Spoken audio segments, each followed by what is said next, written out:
po si Mau Asierto ng Taxman Game Farm from Norsagaray, Bulacan. Since teenager pa lang po actually expose na ako sa sabungan mismo.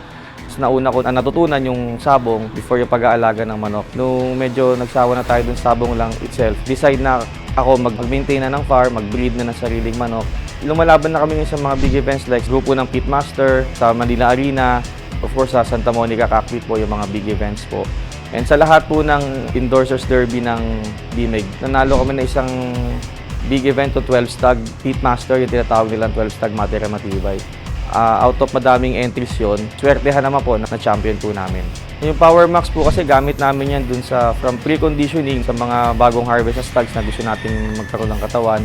And sa kino-condition po itself, good source po ng protein. Maganda po siya for muscle development and building during pre-con and conditioning po.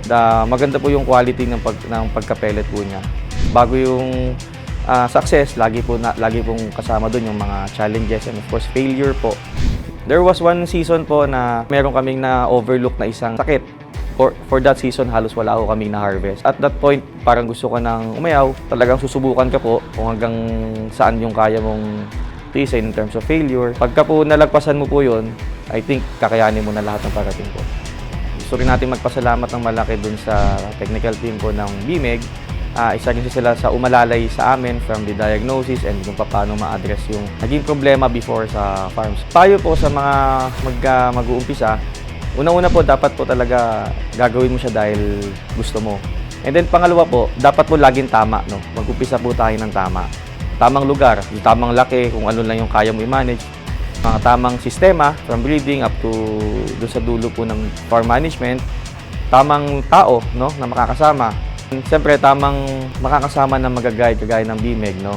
Na yung mga technicals nila, of course, yung mga tamang patuka, mga feeds, and mga medicines and supplements nila para dun sa mga alaga natin. Ako po si Mau Asierto ng Taxman Game Farm. Kakampi mo sa panalo!